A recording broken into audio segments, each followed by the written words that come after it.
Welcome to the Juggle is Real, A mother and daughter show. episode 6. So, Sabrina, will you start out with the Bible quote today, the Bible scripture?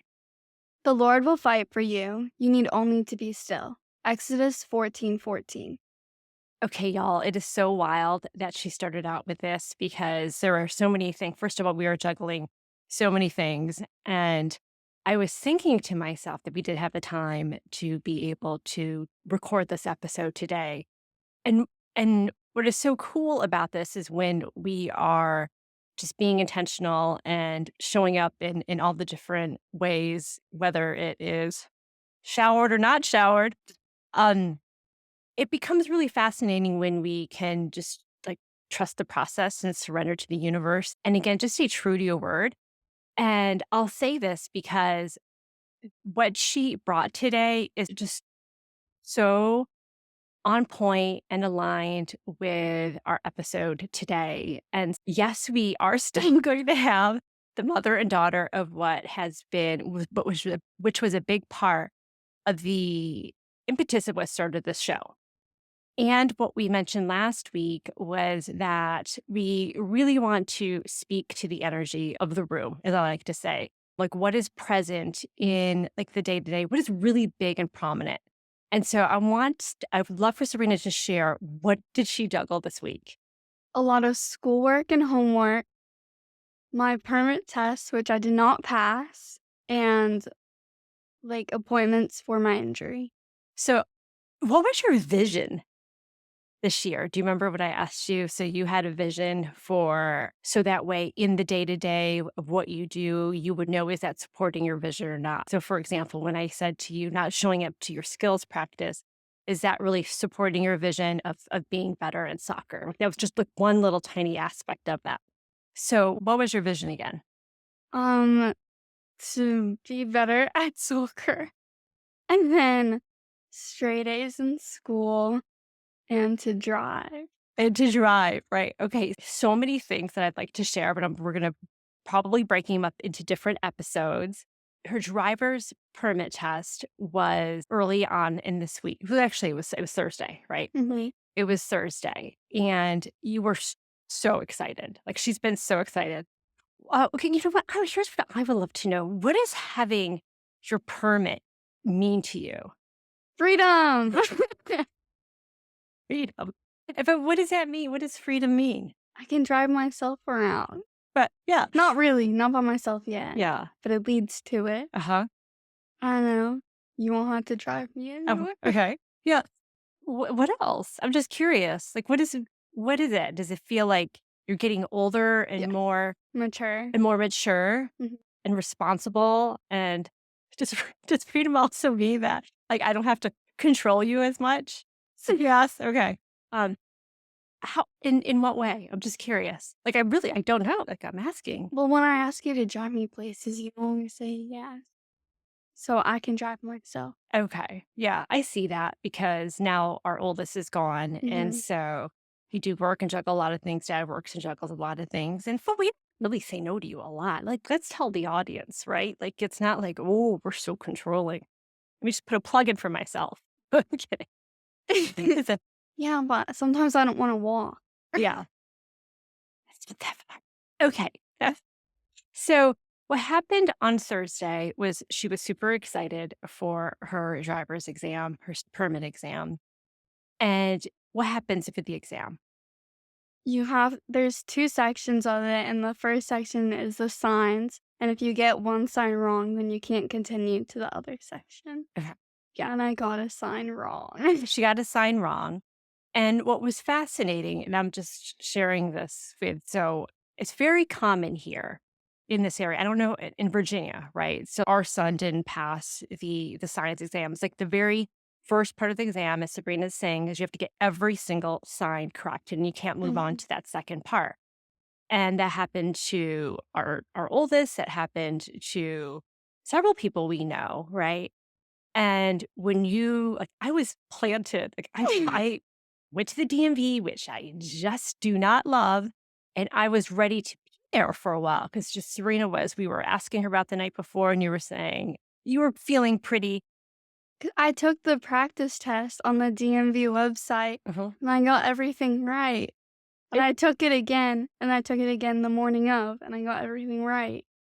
and you, I was confident. you were feeling very confident, right? And I was feeling very confident for you, with you because I was like in this in your energy. Like when we were in line, I was taking pictures that it was just like she really was. And it's like the energy is contagious. It's like hard to not agree with what you were obviously broadcasting out to the world, Mhm. which was confidence in this test. So then she went back and she took the test and I looked up and then There I there was. she was. There she was. And she got all the way to the last question where what happened? I clicked the right answer, and then I reviewed my answers, and I changed it, and I submitted it, and I got it wrong. So you second guessed yourself, Yeah. right? Okay. And so here's the reason why I wanted to bring this up, not to be like, here's what's the lesson in this, but that's really not what I wanted to do today. So that'll be for another episode. Just kidding. No, why I wanted to bring this up today, because I think what's helpful, 'cause remember this is a mother and daughter show, and why we did an episode 2 wanting to learn about each other is that like immediately like this, I was trying to tell her things that I thought would be supportive, right? Which was, look, I failed my driver's test before and Noah did, and then your friend did. And what I will share is that what I noticed was that you were quiet, right? I mean, which is Yeah. barely. And then on the ride home, okay, this is like the flip of a switch of an energy change, which wasn't that long, which is like you come in there super excited and happy to all of a sudden her body is just completely, and here's what how I describe it. And this is in the land of the polyvagal theory is that your whole body is like shut down, right? And what you were also doing was resisting what you were feeling, right? Mhm. Because you had tears in your eyes. Did I? What? Well, they were certainly glassy, right? And, I'm not saying this to embarrass you, Sabrina, I promise you not.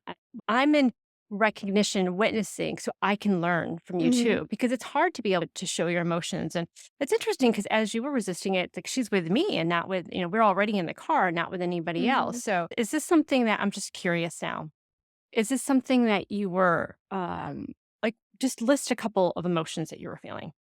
I was frustrated. Uh-huh. I was sad. Uh-huh. That's about it. Is tell me more about frustrated. I was mad at myself because I changed the answer, Uh-huh. and now I have to wait 2 weeks until I can go back. Oh, yeah, yeah, so she has to wait 15 days for that. Okay, so I share all this because it's as a mom and watching you in so much dis-ease, in the moment, I'm like, "Oh, we want the stress in our life.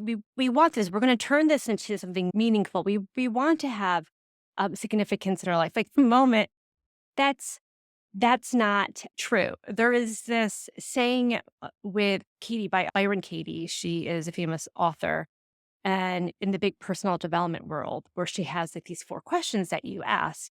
And one of the big questions that you ask is it true? Right. And it's not so much I'm going to use how she uses her 4 questions in that, because Mhm. everything that I wanted to say to you was true. It is true.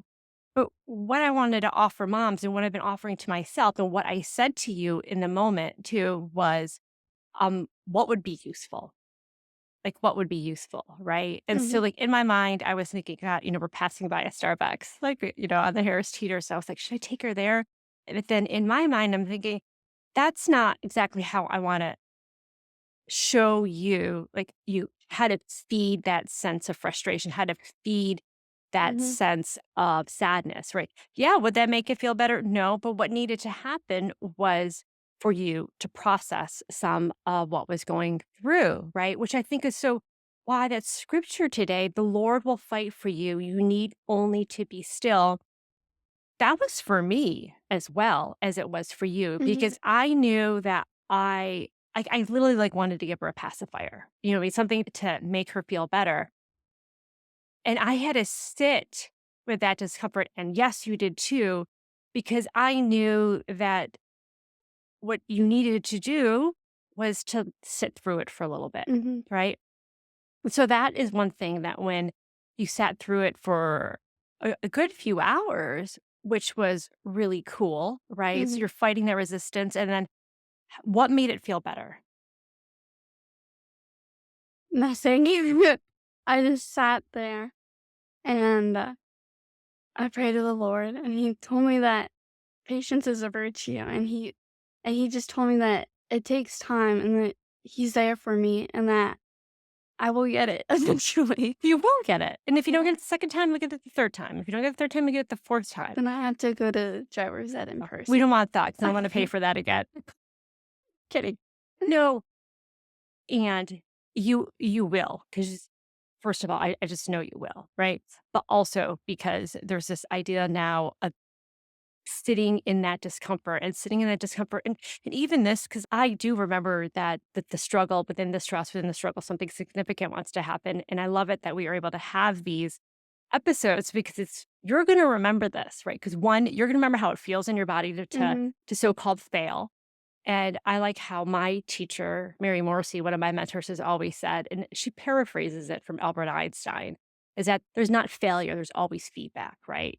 That's like the land of the light bulb, Mhm. right? The incandescent light. You know what I mean? It's like you're constantly always taking things that you may perceive as failure. Yes, is it failure? Like I don't want to like not have like a very unrealistic world. So in our minds, yes, we didn't get past that as quickly as we wanted to, Mhm. but we use that as feedback, but we sit in the patience into that we learn from that, right? So what I learned in this lesson was to really, again, sit. There's so much wisdom in sitting in that stillness that what wants to come through again is that place in your nervous system, right? Where you can feel like you got it. You can do it again, right? Mhm. All right. How do you feel about that? Good. Okay. And so in this next episode, what I really want to do, because I want to make these episodes just really concentrated. So for this Mhm. first episode, I would love for us moms and us daughters to remember that sitting in this, there's so much wisdom in sitting in the discomfort, right? It's just sitting in that discomfort. Like for us, it was a few hours. For other people, it'll be longer. For other people, it might be just even a few minutes, right? But it really just learns that there is the wisdom in the science of our nervous system of learning to come back when we feel like we're in a what's called a shutdown mode, meaning we're either angry or we've like sort of disappeared in a way. You know what I mean? Like Mhm. I would have said a Starbucks would be kind of a way to disappear on a very lighter level. You know what I mean? Or just kind Mhm. of being invisible to like you're all of a sudden feeling okay. You're not within that so-called struggle or the threat of how a not passing the permit feels, Mhm. right? But really sitting with that until it starts to, like, lose its charge, right? So we're sitting in that, and we have just such respect for our nervous system. Does that make sense? Yes. Okay, cool. And so next week, what I'd love to do, and yes, we are gonna have the moms and daughters, but again, it's just the flow. And I'm saying next week, but maybe it's not gonna happen next week. But what I'd love to do is to be able to take you through a four-step process and use this as an example. This is something that you're gonna be able to use for every single time that you are going to feel a sense of discomfort, which is pretty much every day. Where's my curling iron? No, I'm kidding. I'm kidding. That's a private joke, a personal joke. Well, not really. We can share that. I'm sure moms understand how it feels like to when things get taken from their rooms without being asked. All right. And so that is it for this week's episode. And please stay tuned for next week's episode with a very powerful, for a very for simple four-part process of what Sabrina revealed to us today. Thanks for being here.